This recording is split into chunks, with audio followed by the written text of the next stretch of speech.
Welcome to the meeting of Cirencester Town Council, 11th November 2025. Before we start, I'll read the Chairman's announcement. I'd like to remind everyone present that the meeting will be filmed by the Council, live streamed on the internet, and will be capable of repeated viewing. If you're seated in the meeting, it is possible that the cameras will capture your image. By your presence, you are deemed to consent to be filmed and to the use of those images and sound recordings for webcasting and or training purposes. If you address the council, your contribution will be recorded and broadcast unless this is during the period when the meeting is in private session. As the chair of the meeting, I can at my discretion terminate or suspend filming if, in my opinion, continuing to do so would prejudice the proceedings of the meeting, or if I consider that continued filming might infringe the rights of any individual or breach any statutory provision. And we stand in pledge.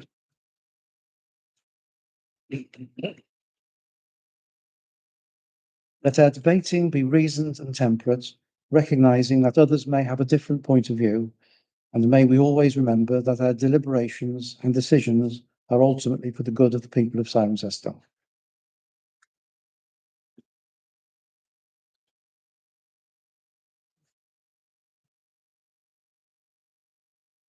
First item on the agenda, apologies for absence.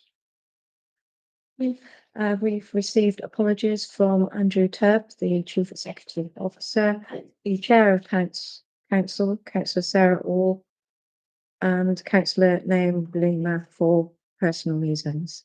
Chair, I apologise for my early departure at approximately 7:15 due to penultimate practice of the Cirencester Floral Society performance of Creation Week on Saturday.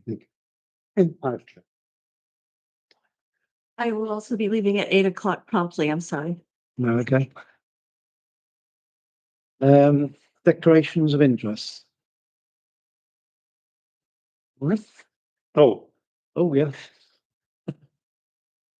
well, Chair, it seems to me that I should declare an interest because I'm a member of the Cabinet to the District Council, where we might make decisions with regard to council tax and other issues which are being considered tonight, which could affect this council.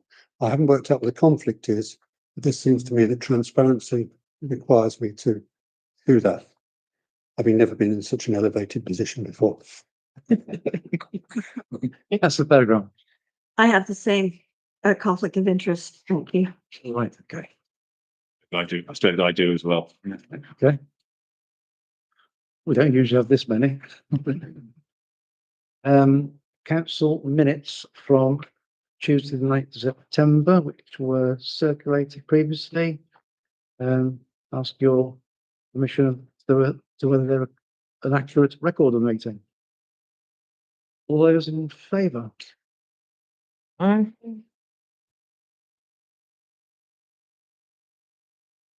I was absent. I was absent. I was. Yeah. So I was going to say any against. No, and then abstentions. Right, okay.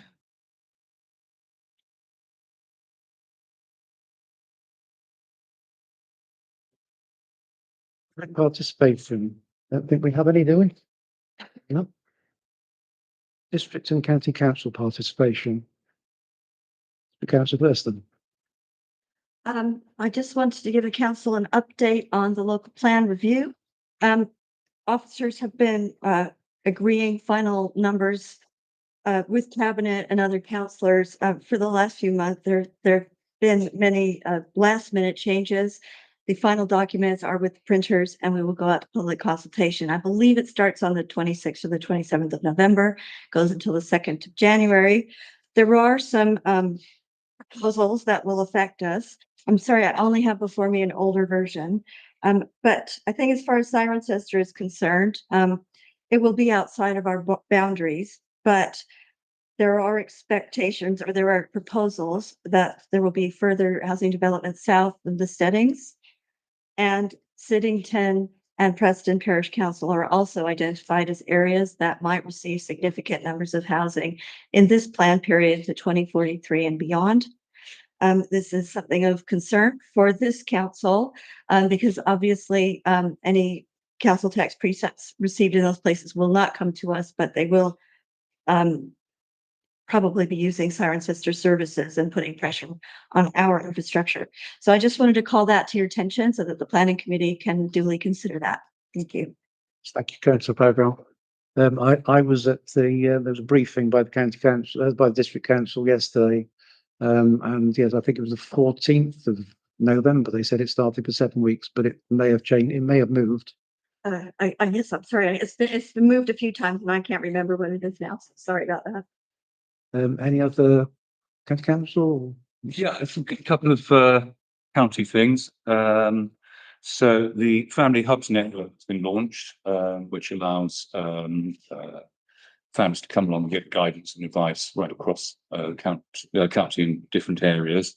£6 million has been invested in smart care at home for elderly people. So devices, like sort of and full monitors, so on and so forth. So and a whole variety of other areas there. I understand as well in social care as well. Social workers are having a lot of are introducing AI tools to cut down on their admin and all the paperwork that they're required to do after speaking with a client. It's sort of printed out and they can read it and correct it rather than having to type it in verbatim. So a lot going on there. They really love that. The 20 mile an hour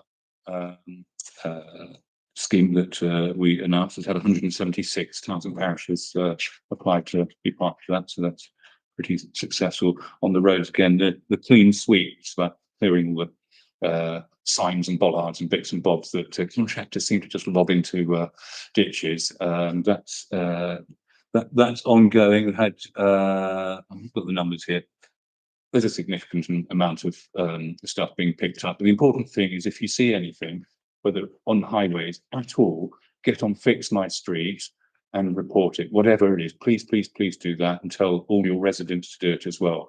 Because the more reports there are, then the more people, more likely people are to take notice. We had a situation the other day up in beaches where there's a particular corner where it's all overgrown, and we asked the last highways if we couldn't do it, and we had the old require a road closure and all this, that and the other, and we banged on. Eventually they got a tractor with a cutter and just went along over the top like that and did it. So we're kind of pushing, we're trying to still trying to change the can't do that mentality to we'll find a way, even if it requires us to invest in it. So include that. And if anybody's got any questions, please ask me afterwards, because I noticed in standing orders the questions to be sent in advance to the CEO for the district and county councillors. There you go. Councillor Harris. Move on then to youth participation. Becky. Just a couple of updates in regards to participation. Summer, our student intern, is not with us this evening, so I'll talk about what community services have got on their radar. The Door Project is a charity we work with delivering some youth provision in town.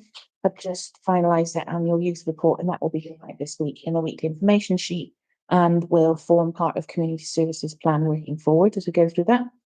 And the second thing is, thanks to funding from Councillor Joe Harris at County Council, we were able to deliver 5 free activity days in Cirencester over the summer, and that included a tennis day, 2 Play Gloucestershire play sessions, 1 at St Michael's and 1 at Thistle Patch, a skateboard event and a scooter event at Kingsville. That's it. Thank you. Member participation. We'll move on. Delegation of urgent and routine matters. No. None, right. Climate and Environment Action Plan. Councillor Dixon, any update on that? There isn't any update further than what was updated to you. It's of the climate environment.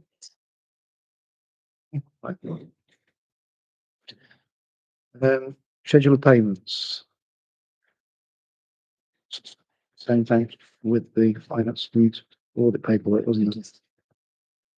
Sarah. So the schedule of payments is in the pack that you've got before you. I just wanted to highlight a couple of things. This includes in September, the pay award increase, and two larger payment items throughout August and September.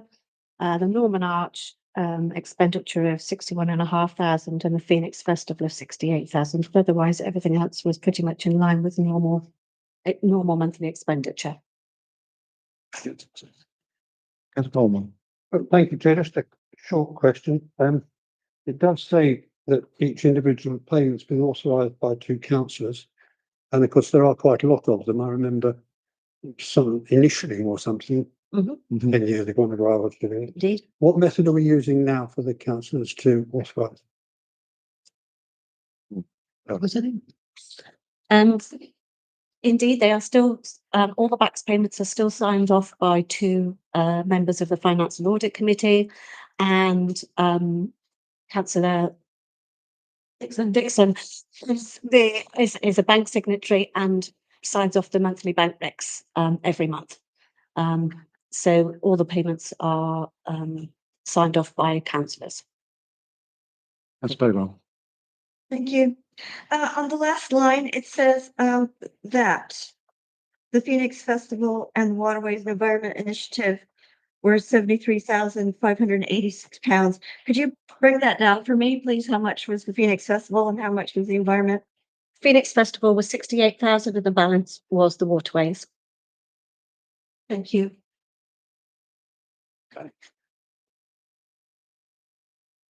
Oh, yes, sorry. Yeah. I'm reminded we need to actually approve the schedule of payments between August and September 25 in accordance with the budget estimates. Those in favour?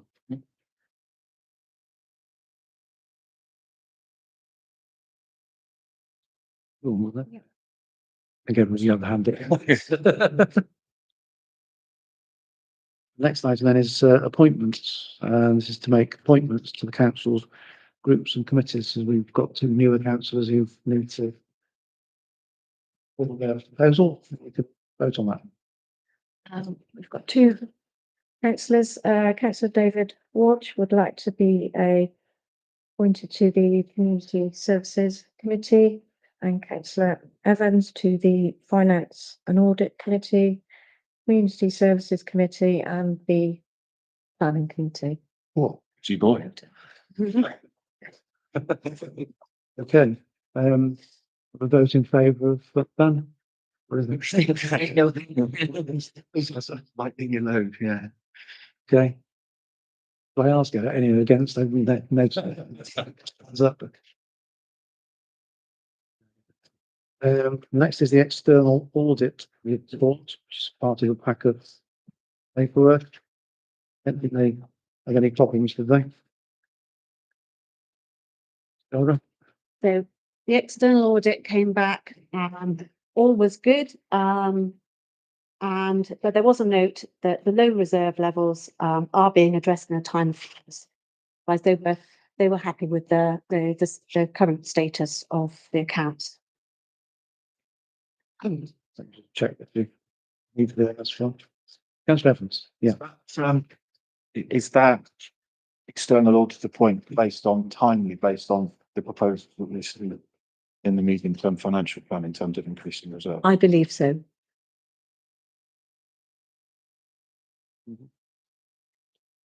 Just to note that one, okay. So then the next one is the income and expenditure update and variance report. The income and expenditure report is in the pack again. It covers April to August. The three points of note. The LIC income and expenditure lines.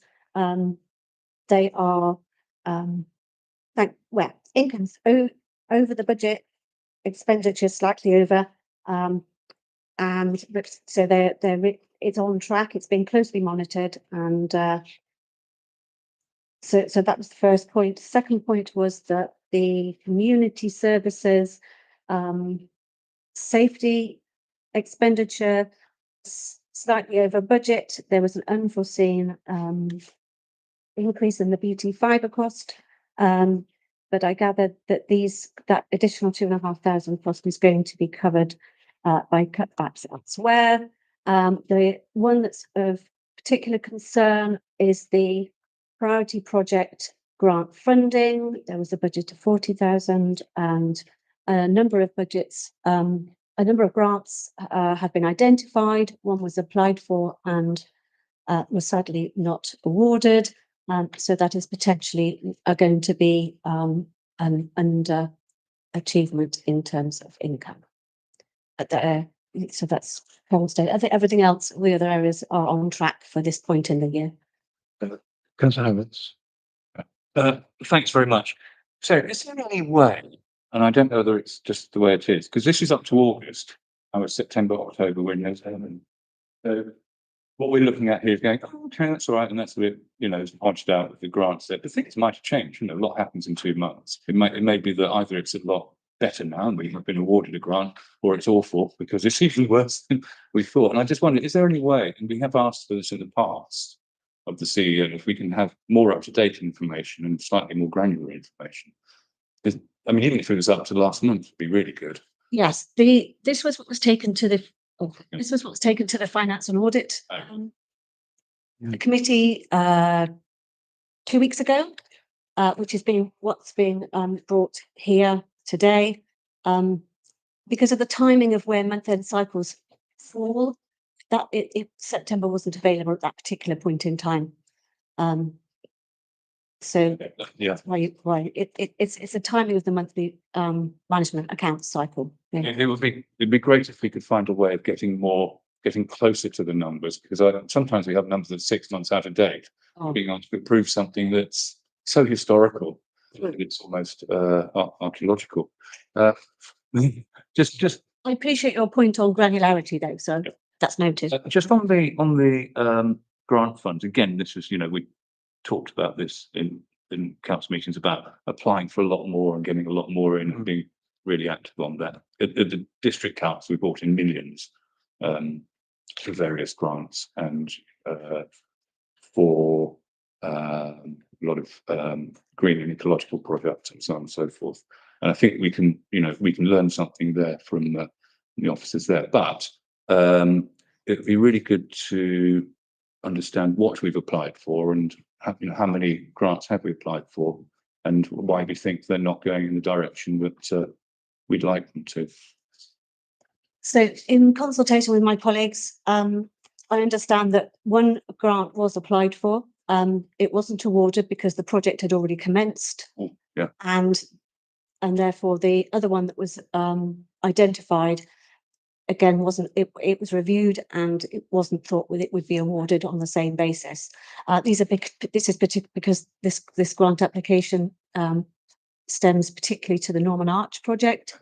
I appreciate the council has managed to raise a lot of funds through grant funding, but I think it does depend on the type of project. And from my own personal working elsewhere before I joined the council, I know that grant funding has been cut back on by many awarding trusts and bodies, and it's a lot harder to obtain grant funding at the present moment in time. So we're doing what we can, but at the moment it's because the project has started, it's very hard to actually secure that funding. I know we're drifting off, sorry, but very slightly. Might it be worth having a grant application? Yeah, sorry, but the question leads to another, because if the answer goes that way. Might it be worth having a grant application register so we know what's being applied for, and then we can learn from it? I know in the past we've asked, and it's like, well, we applied for 2, when we should be applying for 20 or 200. At least if we know what's being applied for. I think I've got one, so Yeah, but we maybe lost sight of that. no, okay, right, thanks. Councillor Evans, yes, but Sarah, thank you. That missed the grant that wasn't successful. Is there a knock on to the project that was intended to fund? Is there an intention to find where would the funding come from if that grant application isn't successful? It's a good question. That's something I've right as you have rightly identified. It's something I want to go and consult with the responsible finance officer to find out what his intentions are. But I don't know myself at this present moment in time. Go on. I'll give you a second. Thank you. Harry, so- What is the project in question? The Norman Arch. Norman Arch, sorry, you did say it, sorry. Okay. It's just for notes. Yeah, just for notes. There's I have another subsequence to that, relating to it. And it's relevant. So on the corporate budget on item 3. Oh, sorry, we're on the next slide. It's draft budget estimate. Forget it. Yeah, I'm sorry. Okay, Yeah, way ahead of myself. is everybody okay there? If we move on, to the, budget estimate next then, item 14, and, basically we bear in mind the knock on of that budget with the following item, which is item 15, which is the medium-term financial plan, because they do sort of go hand in hand. And we do have the recommendation from Finance and Audit, which was wait in a second.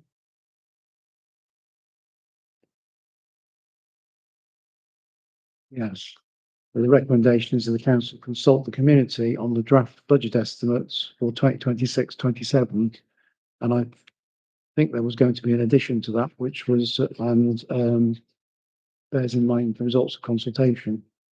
Because at the moment it sounds like it was going straight from being a draft to actually being accepted.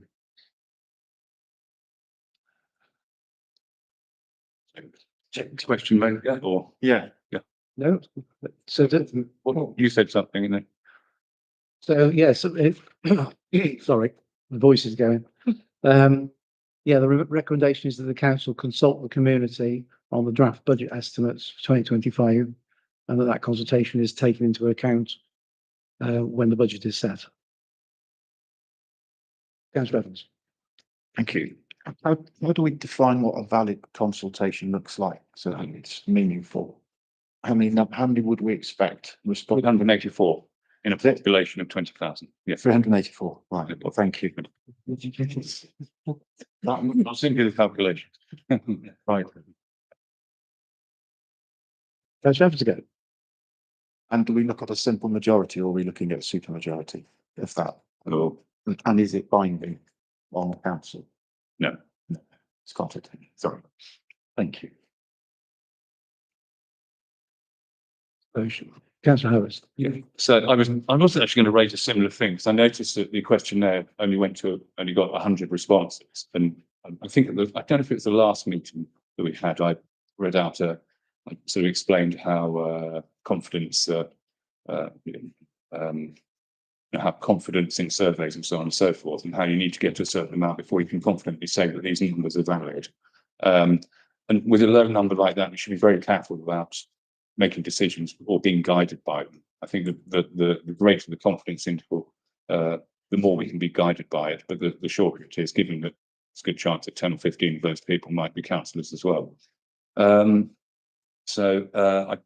We probably need to set in stone how many responses we want from the consultation before we start to be guided by it. That's the first thing. Second thing is on 3.1, we've got a sort of summary information, and under corporate budget it says member allowances expenditure increase, external grants decrease, and I'm trying to work out so that we are planning for grant income to go down. Is that right? What we're saying on that? This is on 3.1.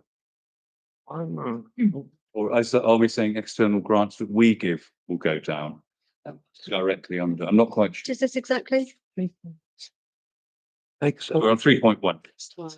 Halfway down the page. My first reading, I thought it was the grants we're giving, but that's not income, obviously, that's expenditure. Coupled with member allowances going up would be not good. Or skin the cash in a different way. But are we saying that we're planning for the grants that are coming in to go down? Don't quite understand. I believe under the corporate budget. Not certain. I'm thinking of a different budget. Yeah. Please get back to you on that one. And just pursuant to that, the right chair.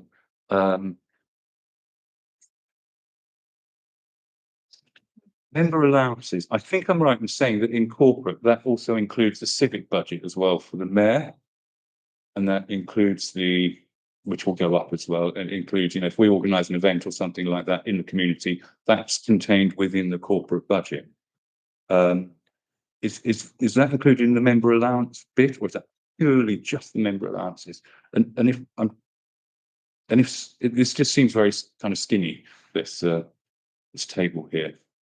I would have thought we probably, if we have to put up various things within the corporate budget, which includes civic events and so on, we might be increasing it slightly. I'm not the case, maybe, or maybe it hasn't been thought about. Yeah. It's all lumped in. They all separate. We all mix it together. The staff member and mayor allowances has its own budget pot, or budget amount, and then the civic and local democracy is separate from it. But both, you're correct, you're right, both sit within corporate. It's in, nothing's happening with, that's not going up or down, civic and. Hence it's not there. This is, well, I think it's trying to remember when we're Councillor Pellegrin. Thank you, Chair. I first saw these papers at the Finance Committee where I spoke quite a lot. I'm sure that you on the committee remember. And in that discussion, which I didn't feel was adequately reflected in the minutes, I'll say that now. I raised my questions about the fact that there's a £300,000 proposed increase for green spaces strategy and for play. And though I don't necessarily disapprove of that in principle, I am very concerned that we're putting the cart before the horse, because I don't think that the green spaces strategy has been prioritized. The priorities in the green spaces strategy haven't yet been agreed by the leadership group. So we don't know if we need £300,000 or £400,000 or £100,000. And I'm just concerned that we're putting this money in and it will be fixed and it will be there for every year moving forward. So I'm just calling that to everybody's attention, because this is something that I've got a concern about. Now, obviously, if this is going to a consultation, in one, there is the proposed increase on the one option, and on the other option, there isn't, which is a good thing. But as we've already discussed, the survey that was used to justify this said that only 116 residents actually out of 20,000 people responded. And I would argue that those people are self-selected and they like the council and they are being good people by responding to it. So I just think, just following on from what Councillor Evans just asked, I just hope that that is not going to be used, that tiny amount is going to be used as justification for option one or option two. So I have some questions, because obviously the green spaces strategy, that's going to cost money. Absolutely. I'm just wondering if the maintenance of our current green spaces and play equipment is already included in the budget, which is separate from the £200,000 identified for the green spaces strategy. That's my first question. And can the budget please anticipate, or somewhere in the document say, that we will still be seeking grant funding, even if we're unsuccessful? Because of course we've got the Obelisk Community Rooms project. Once we get that planning permission, is the time to start applying for grant funding, because everything will be ready to go. And that's when that will happen in the next financial year. So I hope very much that that will be something that we actively pursue, because that was always the plan, that we were going to see match funding through grants. Thank you. Councillor Pellegrin. Councillor Evans. Thank you, Chair. So I have a number of points to make on the draft budget. I note that the Finance and Audit Committee noted verbatim, but difficulties faced by residents in Cirencester and cost of living increases, etc. And the fact that we're proposing to increase member allowances, I find quite disturbing when we note that point. Second point is, I note that both options that we're proposing to consult on are significant increases. above RPI. Which to me is a bit of a Hobson's choice. Would you like your council tax to go up, or would you like it to go up even more? And it seems that those are not necessarily the options that we should be putting forward. I can't support either of them, to be honest, because there should be something that sticks. I think that looks at a raise in the council tax at Band D this year to be in line with inflation, to show that we are absolutely cognizant as a council of the financial hardships that the majority of residents, not just the poor and those who claim council tax benefit, face, but the community as a whole, including people with healthy salaries. And it feels inappropriate to go to consultation two numbers with that level of council tax rise percentages. I also understand that these may not be the final figures, there may be some changes required. And I would ask members to not support this until those full numbers are shown to council to go to consultation. Final point on this, I note that the budgeted income is flat, the MTFP. That seems a lack of ambition on behalf of members and council as a whole to monetize the assets that we have as an organisation. Thank you, councillor Atkinson. Councillor Bridges. There's been a fair bit of negativity tonight. I'd just like to say I'm really pleased that we do consultations, even if the result is low. At least we are making the effort to try and get a response. It gives people a certain way in which they can respond. The second thing I would say is, yeah, this is more than RPI, but I would say that everybody benefits in the town. You know, the poor probably won't pay as much relatively to the rich. This is based on the value of your home. So we've had many years where we haven't really increased things as much, and what's being offered by the town it has been affected because of that. At some point, we do have to try and maintain the standards to try and get things back to the way they were a few years back. And putting it off year after year isn't a good thing. I'd rather we actually had some healthy money here so that we can spend things so that everybody in the town can benefit. Sir Dixon. Thank you. Something that I personally think this council should consider long term, if we don't have one already, and I don't think we do, is potentially a community consultation policy. As a council, a lot of other town councils have them, and they stipulate in there, for example, the kind of return they like to see for their consultations. So I think some of these rumbling issues could be addressed by maybe thinking going forward how we do community consultation and ways we can improve them. I'm just going to say a few of the points, which I'm sorry, I do say quite a lot at this kind of meeting, and it's not because I think this is necessarily perfect. But in terms of raising the precept, and I do think we need to make sure that we are sensible with our money, we have to remember, first of all, that Cost District Council has one of the most generous council tax support funds in the country. And because of that, we've actually had our costs increase because we get less money. Also, a lot of the things that we provide, for example, our parks and play spaces, they are for people regardless of their income. If we don't have good quality services like that, the most vulnerable in society arguably suffer the most, because sometimes those are the only ways, for example, they can entertain their children. They can get out and get their children in green spaces because they can't afford a property that has a garden, for example. And also, I'm someone who I'm about to buy a house that's, a lovely band C, and I'm going from paying council tax in band A to band C. Wow, that was a shock when I looked it up.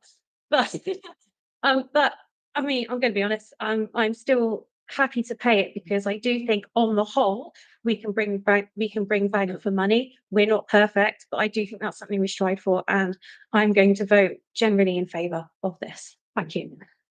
College. Just in Finance Committee, I think we discussed the fact that you talking about individual projects is not helpful. in our current economic climate, we really need a priority order. So if we have a policy and a priority order as a council, we know what we need to slip off the list if there's not sufficient money, and in order to keep the costs to the residents of the town low. I mean, Band C may be high, but I can tell you Oh, that yeah. Band E last year was £5 a month more. And that was not all the town council, obviously, but people just see the whole tax, don't they, as one lump sum. And it may be you own a reasonable house, which is a high band, you may not have the income to match.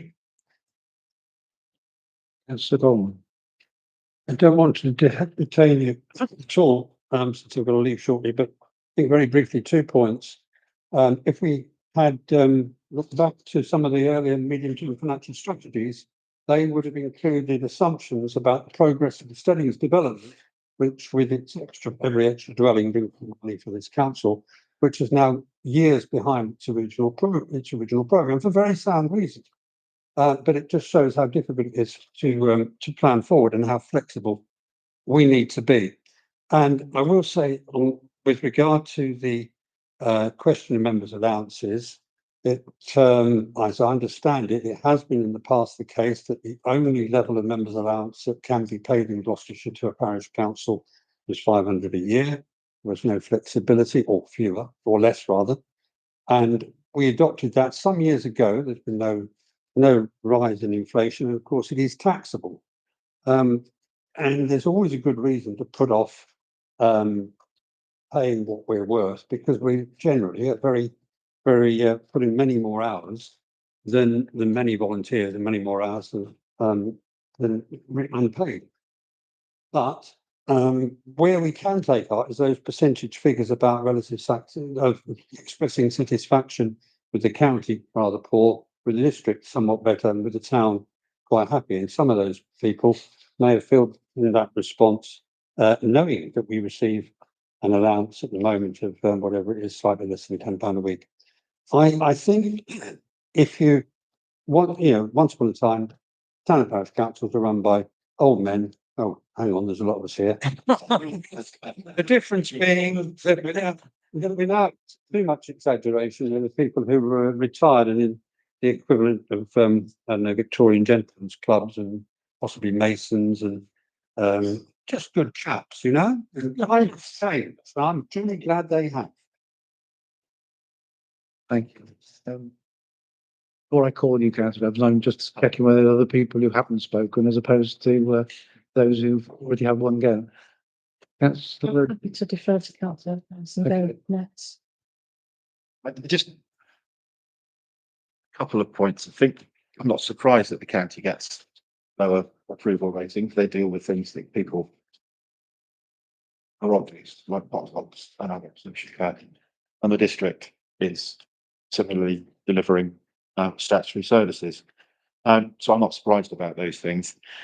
I think the challenge for me here, and I'm torn absolutely between wanting to ensure, Councillor Dixon's point, that our play spaces are good, they are first class, they are accessible, they are high quality. And the headline payments that I see there, and yes, the income is pence, pound, the increase is pence or pounds. Our residents won't see that. They will see that percentage. And that will be the thing that they focus on. We are going to consultation with two significant rises. We have no third option that says, do we leave it at or below RPI? My other point is around, again, the income piece. And I'm, if we want to improve services, we should be looking to generate more income, whether through grants or whether through the assets, and not simply loading it onto our council taxpayers and expecting them to pay it because 100 or so say we're doing a fantastic job. We have no idea what the majority out there think, and dissatisfaction or satisfaction, because we have a self-selecting few who've come back to give us an answer, and we are taking it as fact, as a white approval. I absolutely agree with Councillor Dixon's points around a consultation policy. We desperately need one. Right, I think I'm just looking at my list to see who's spoken before. And we are only supposed to be speaking once on any item, so unless you've got something, Question. Yeah. come to the answer to your question, you better remind it, okay, I'll let you remind us what the question was, and Question was, is the maintenance of the green spaces and play equipment part of the main budget separate from the £200,000 proposed increase to the green spaces strategy? right, because there is a line in there, operational repair and maintenance Yeah. projects. Is that going to, so the main, Actually, it's got, you know, status quo for the green spaces writ large that exist now is maintained in this budget. So the 200,000 is for additional provision. My understanding, yes.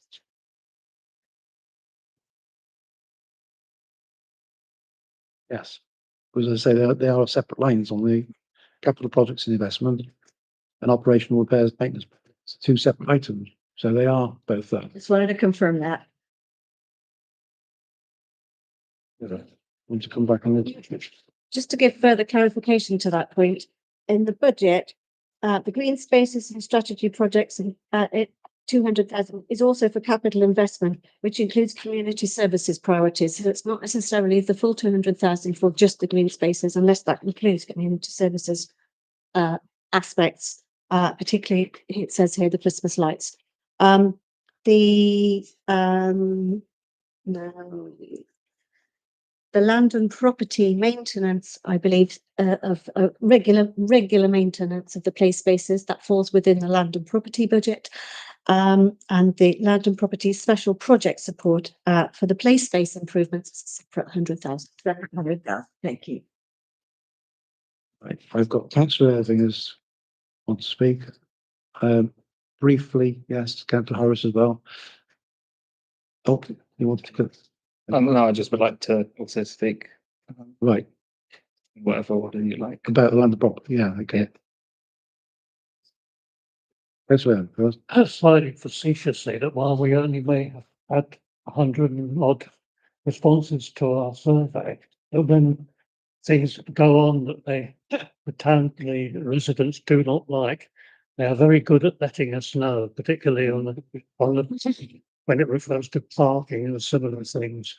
The fact that they're not complying to our survey in May could be taken as being happy with what we're doing. Councillor Harris, then councillor Gordon, and I mean, and I stand under 32J, points of clarification in the standing orders.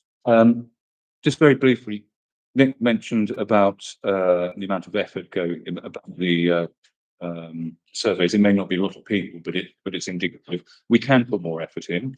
When we did the marketplace, which was huge, we actually scrapped. We didn't believe, no, I didn't believe, we didn't think enough work had gone into the surveys. So we went out and we did it again. We got over 1,000, maybe 1,200 responses for it.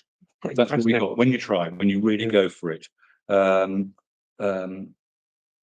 With the council tax, we have increased it every year.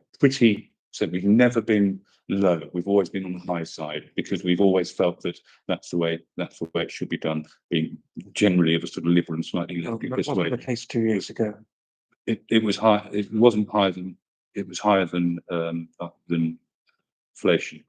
To the point on projects, I think you're absolutely right. I think what we need to do is we need to start with policy first. We then say, right, what projects need to spring out of that policy, and out of those projects spring the budget. And then out of the budget comes the council tax. But at the moment, we don't seem to be doing that. And you're absolutely right. It'd be great to look and say, look, we can't, if we want to afford that and we want to afford this, and so on, we need to be able to do that. And it feels slightly that we're not at that point yet, even though I think we probably called for it last year. So if we can, maybe the leadership team can take that on board, that we'd like to be able to see quite clearly what's going on, what's being prioritised, how that's being prioritised, and how that plays through. I think there's some big change required. Just very, very finally, it's 377 is on what we should be consulting in the thing, and I've sent everybody a a link to calculate your sample size. It's noting that 95% confidence level and 5% margin of error is the industry standard for something you can confidently say, yes, that represents other people. I've sent it, as I say, I've sent a link. We'll conclude the debate. Councillor Gore is the last speaker. Oh, sorry. There's people going back all the time. Thank you, Chair. I just wanted to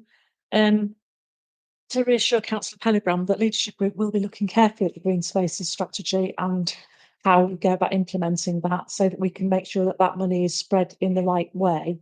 And we'll be looking at that really carefully on the 25th of this month.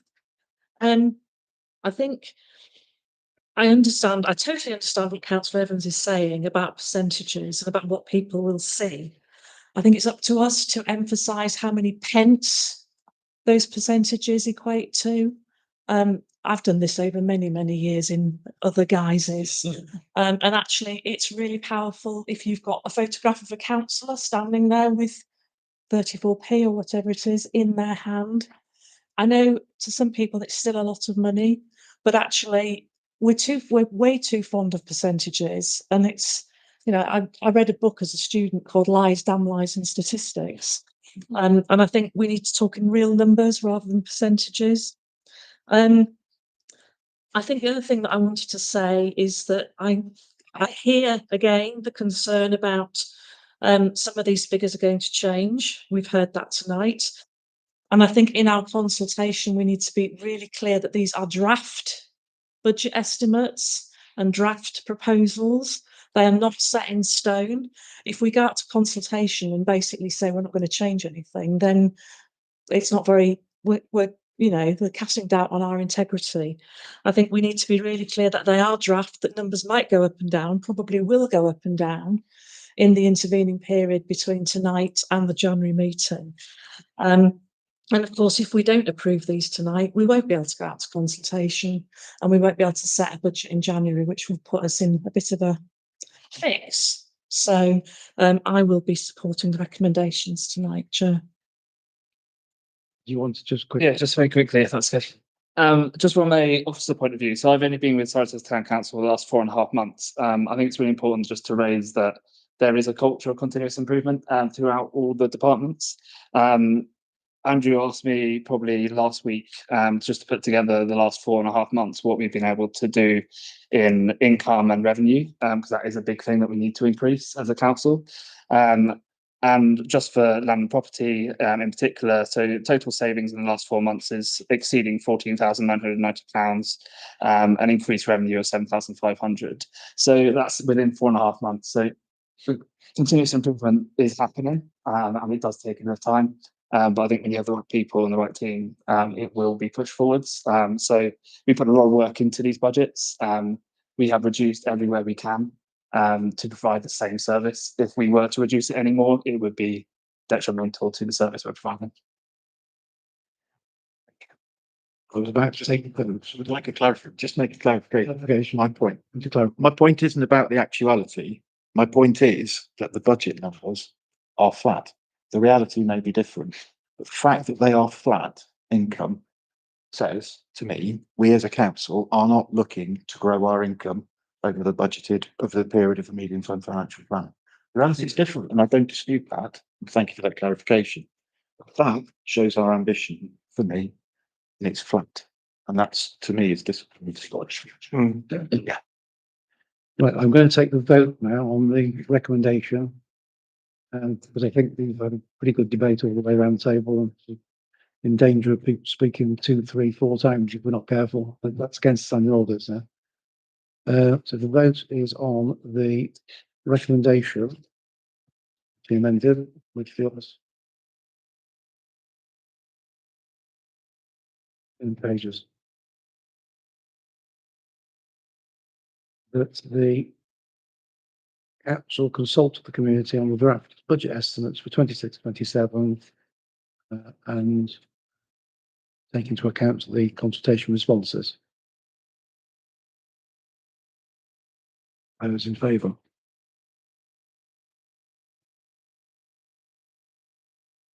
Those against? Okay. That means we have some votes. Any abstentions? Yeah, there wasn't any, there wasn't any point because basically if there are any votes against, then the standing orders say it then has to be by named vote. That we've got to get through the process of named vote. Fair enough. Those in, Four. Abstain. Four. Or Four. Abstain. Against. Four. Or against. Against the budget numbers. Pro consultation. well, I count as against. Must be inflation, look, big time. that was carried eight votes to.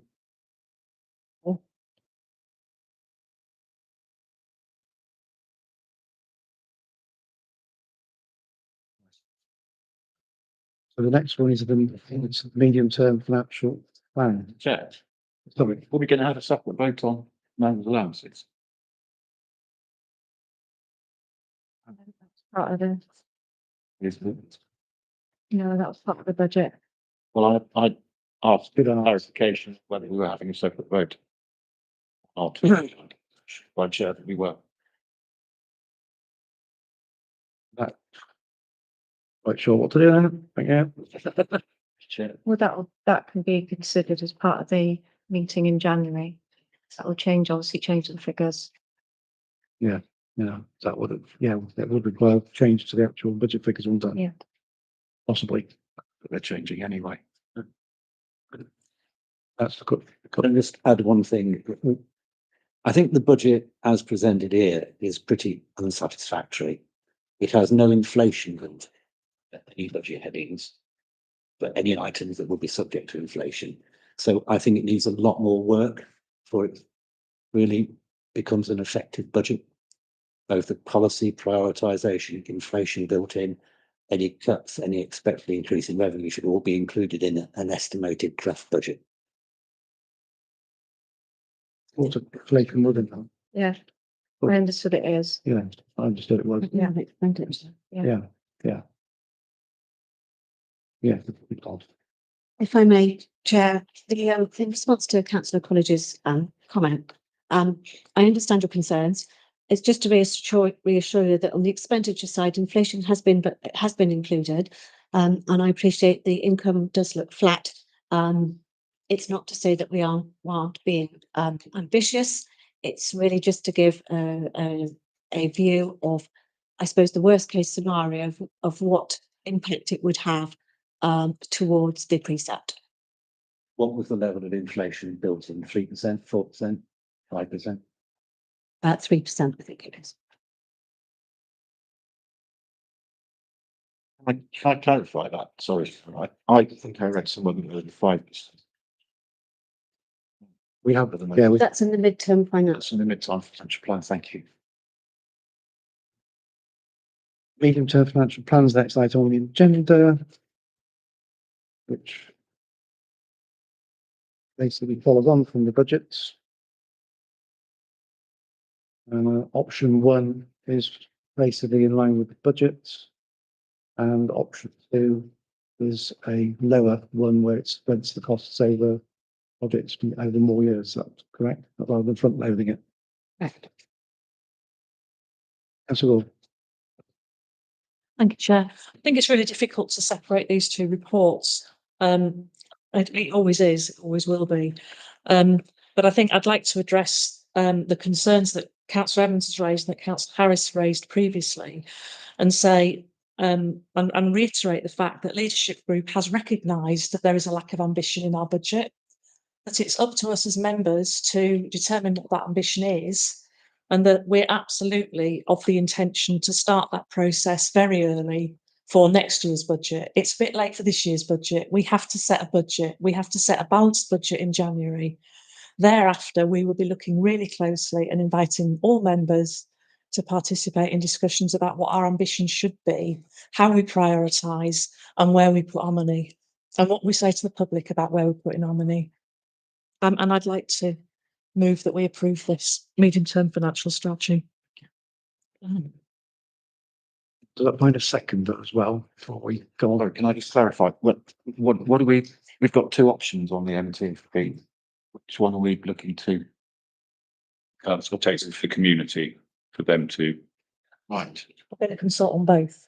No, I know, but In the absence of a second, I'll second. You're better than that. it's not, I'm not clear. Okay, what the vote is? What, The, for the MTFP, are we voting to approve the MTFP, and if so, which? No, we're voting to recommend the council Consult. of the community on the meeting. Thank you. Sorry. I was going to say, it is very confusing because in past years, there's been the budget and there's been the MTFP and that's it. There isn't an options on it.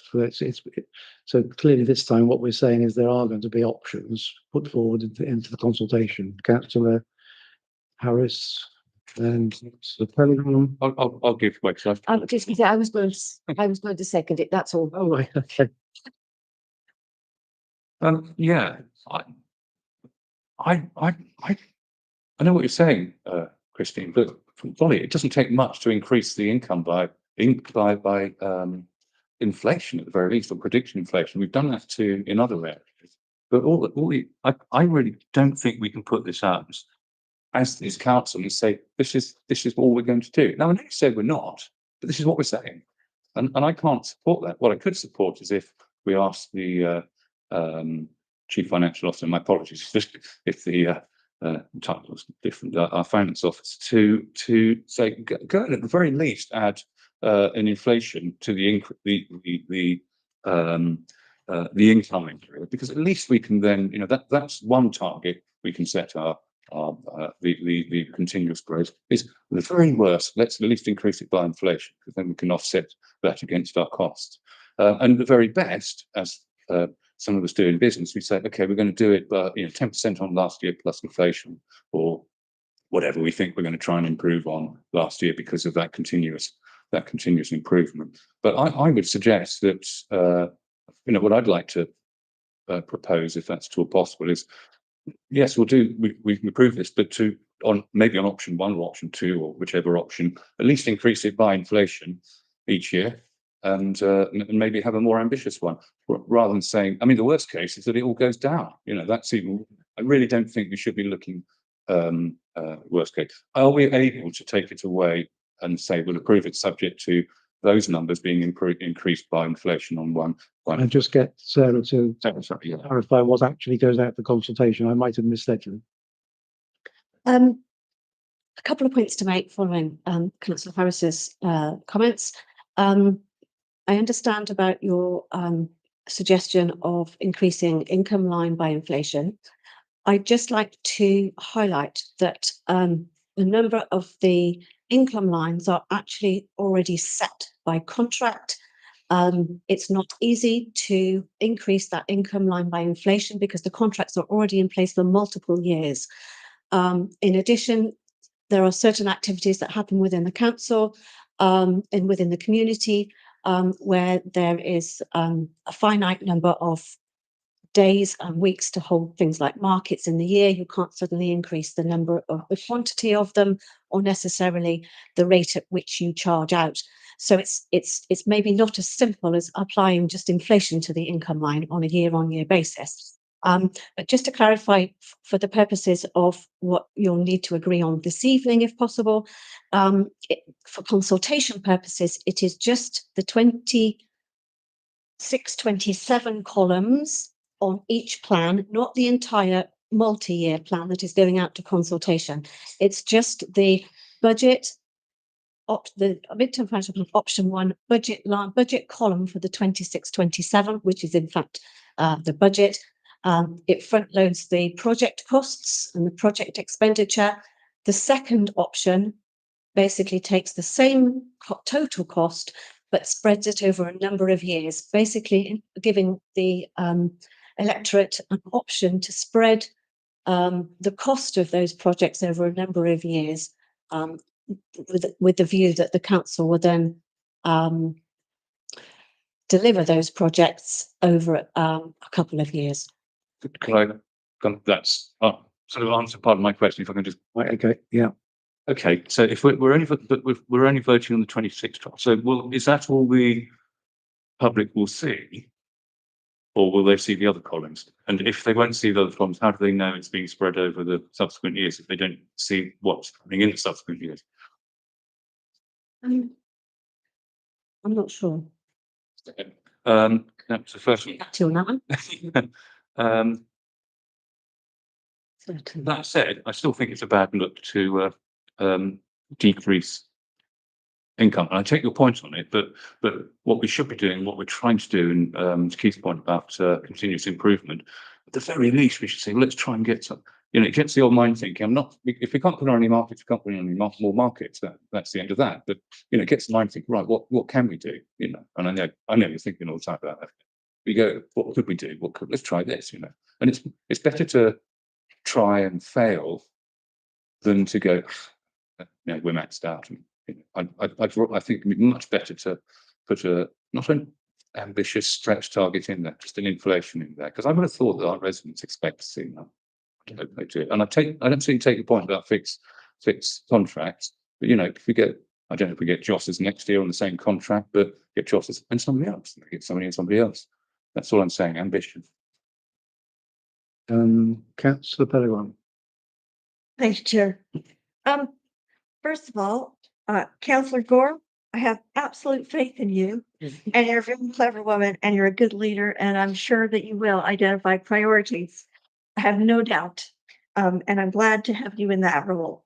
But I do think that we need to have the green spaces strategy has quite a lot of options in it.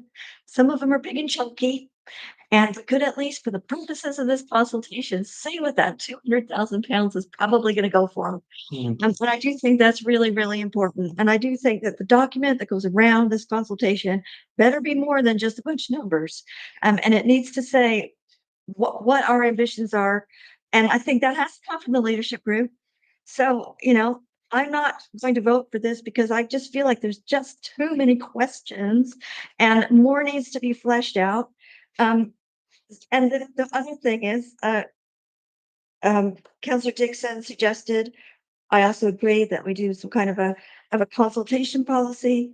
I've already told you that I think that the 116 people is not enough to set budget on. So I would like to be reassured by officers that there's going to be an active effort to try to actually engage with the public. And I'd like to know what those efforts were going to be so that we increase public participation and let people make decisions about whether they want to pay more tax or not. Thank you. Can I just say that the number has actually gone up. It's not 116, it's 143 now as of today. So it's Halfway to.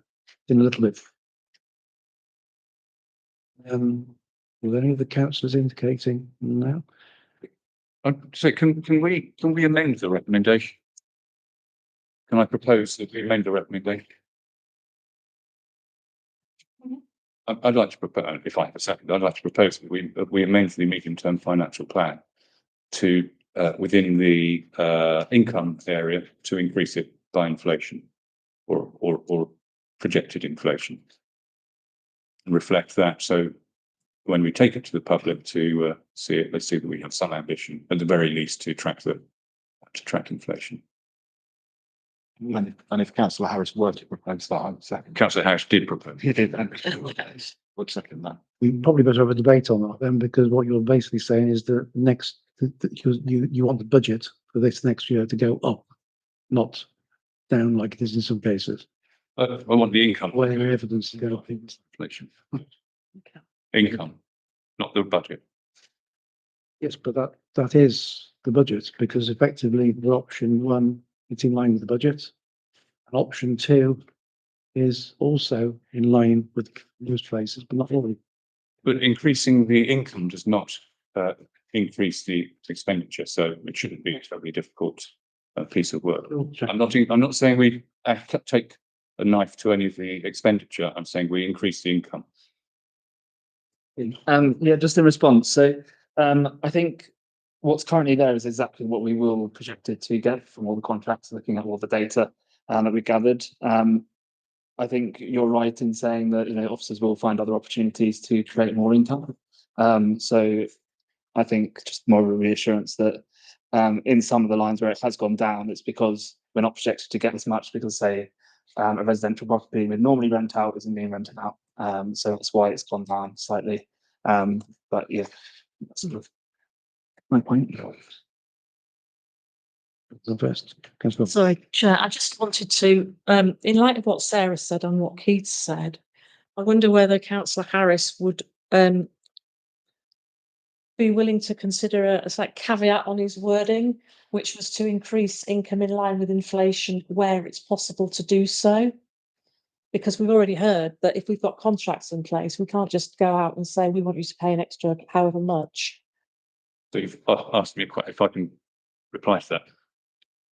I think yes, but there's a caveat. We don't have the granularity, so we have no idea what's fixed and what's not fixed, to the point that Sarah recognises. We don't have the granularity. We don't know. We can't click on that figure and go, oh, frankly, yes, everything there is fixed. So I don't know what the answer to that. I don't. I'd like to see us at least. And it's fine not to achieve it. It's okay. It's fine to say we didn't achieve our income goals, but we were at, we were at least ambitious. That's all I'm saying. If we're scared that we won't do it because we've got all these fixed contracts, that's fine. But let's at least give ourselves that. I'd be interested in what Keith says. Can I just quickly come back and say that the papers came out some time ago, and I think if people were concerned over those figures for 26, 27, I'm talking, not the ones beyond that, which I can understand what you're saying, that actually they'd come back so that the officers had got a chance to actually look at it and see whether there was any way that those things could be achieved, or whether in fact it needed to be broken down. It's sort of very, in some respects, last minute to suddenly try and push in some different figures, but you've put the amendment, that's fine. 3.5%. I'm not talking about 30. So just in response, I think the only concern that we sort of see as officers is if we raise the budgets with the hope of getting an extra person into a park to do some vending or something like that, and we are projected to get £100,000 in more that year, then we will not have that income, and therefore things like the council tax might not need to go up as much because we're projected to get that extra £100,000 because we're being ambitious. I think we all want to be ambitious. We all want to say we are going to look for all these different income routes with all the assets that we have as a council. But I think if we go ahead and say, yes, I think I can get an extra 10,000 next year, and it doesn't happen, it's where's that money found? Does it come from reserves? And then that again sort of opens us up to something else. I get that point. Thank you, Keith. I really do. I get the nerves about doing targets that you feel are difficult and the consequences of them not achieving them. But I think we as a council need to show ambition to our residents that we do intend to increase income. And as Councillor Harris rightly says, we may miss it, but we have demonstrated that ambition, that we are not, as a council, looking to raise our income solely through a significant increase in the council notes. But we are looking at other revenue streams. And can I make just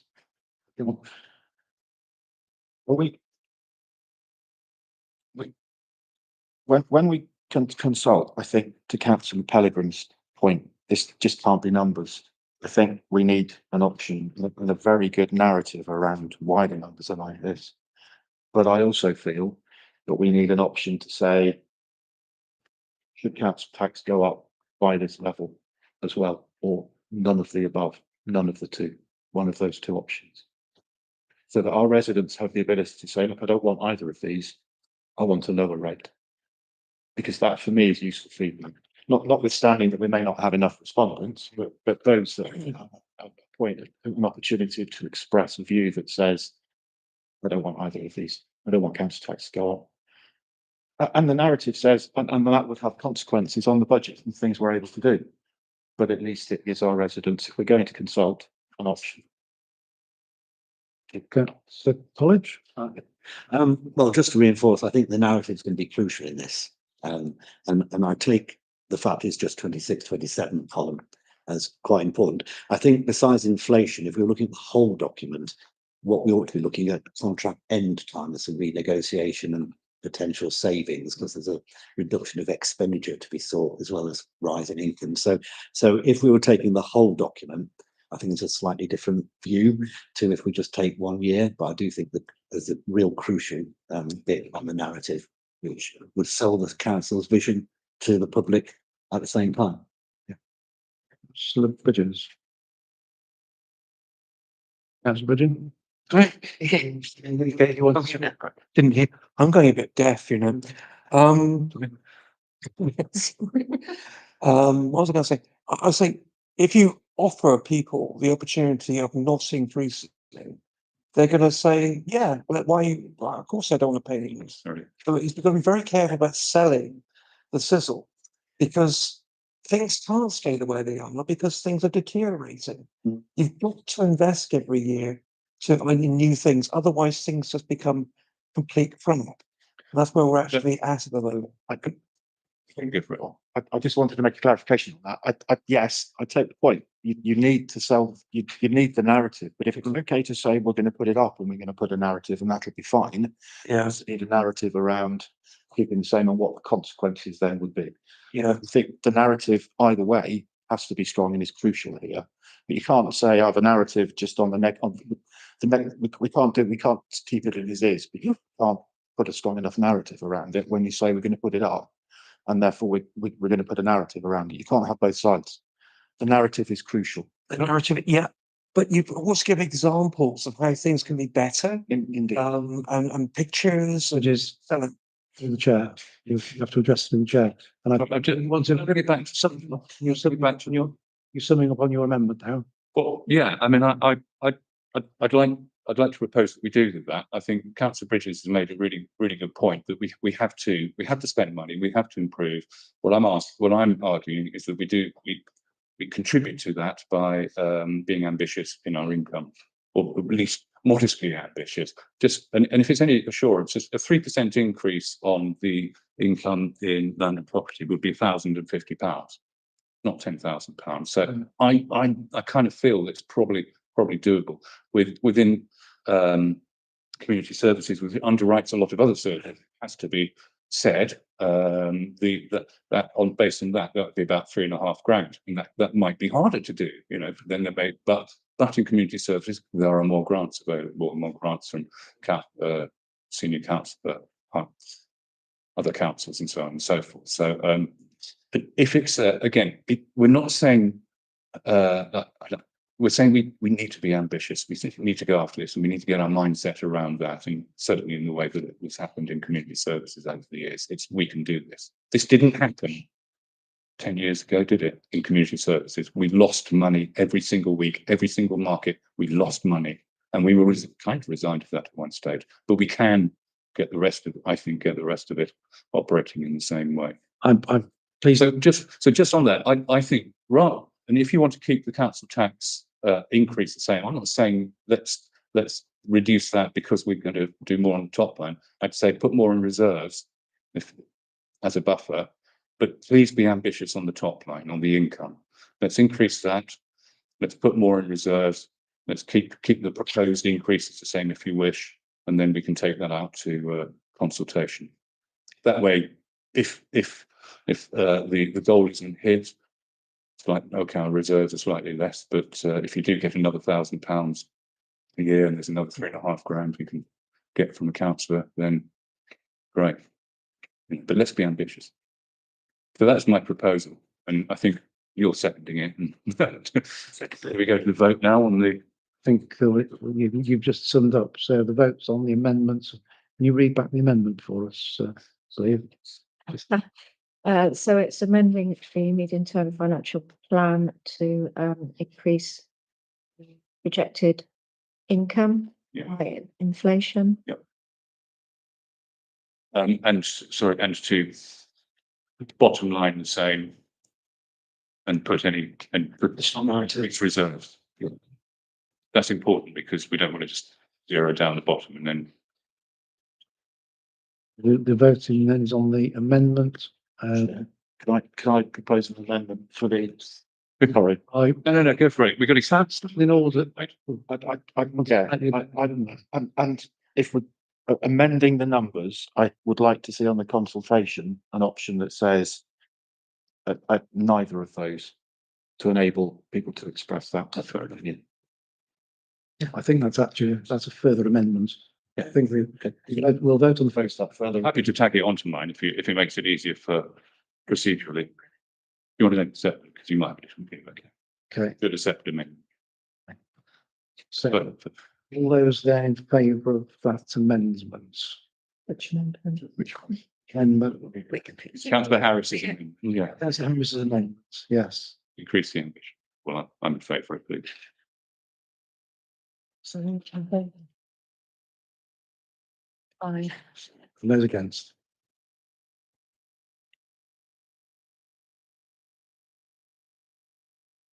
Abstentions?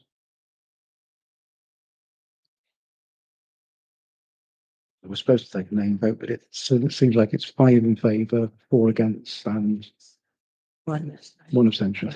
Two, sorry. 2 abstention. Good, so that amendment then is there. Then those in favour then of the now amended version. Yep. Was it? Sorry, I'm confused, so. Very good. This is the above two. Oh, that's the second recommendation. Yeah, second amendment. Oh, right, sorry, yes. Second amendment, but it's Second amendment we're talking about now, which is the third option. Yes, Right, okay, yeah. and that's That was in first one, but yeah, okay. Well, if procedure, whatever would proceed, I'd like to, if it cannot be attached to councillors' houses. Well, John's done mine, yeah. So I'd like to. right, carried. yeah, that was carried. So that's your amendment, which is that there should be a third option. Do you want any more debate on it? I can second it, by the way, if procedurally it needs to be seconded off. Yeah, okay. Do you want debate on it, or should we vote? We've had a fair amount of debate on the whole thing. All those in favour of the amendment, which is for a third option?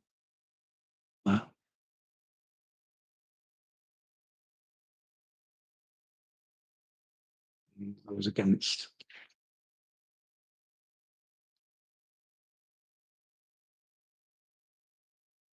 Carried again. There we go. It's 5-4 again. Yeah. So the now amended.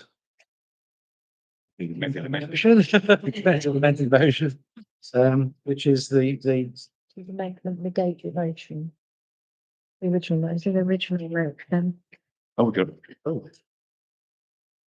Let's consult community on the medium term financial plan for the period 26. so Amended, yeah. amended with councillor Harris's amendment, which was that there should be.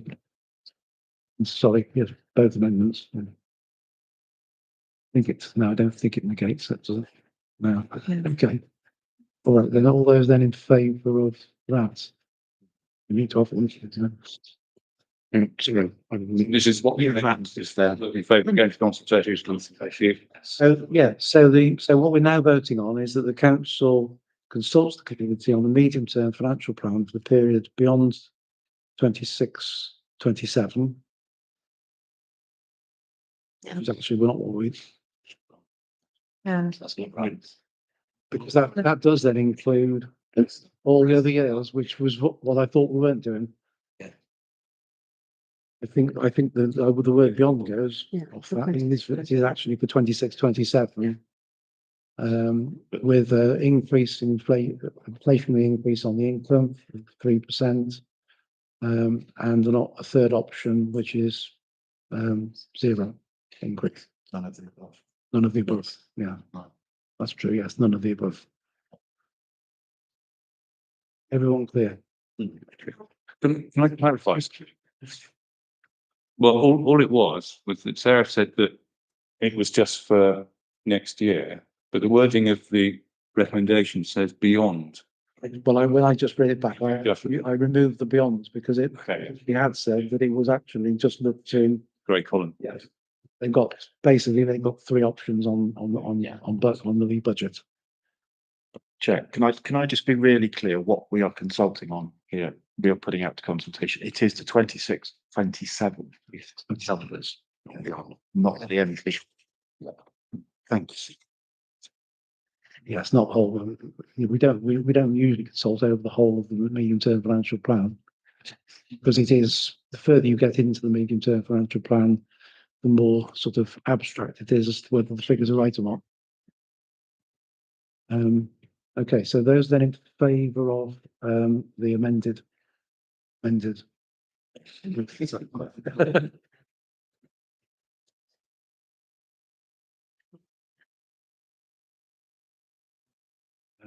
Those against, abstentions. Yeah. Point of order, Chair. Sorry, I've received notification for a few people that are trying to watch this online that it's stuttering quite a lot. We're all doing some quite interesting graphic dance moves down.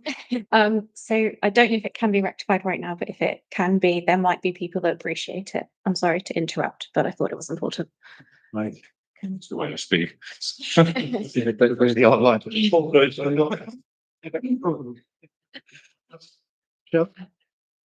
Shall we adjourn the meeting, suspend the meeting for minutes to check whether we can actually do anything about the live stream?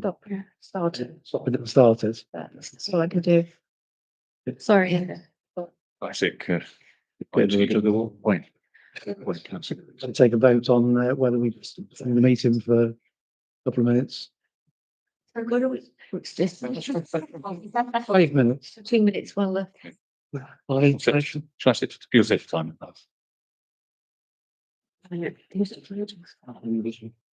Yes. Oh, Margaret. Oh dear. you I'm just Through that, I was trying to blow it up. I'm gonna blow it up. thinking in a. I loved it. It's surprised I'm doing. So I don't know. Usually there's an. Sorry.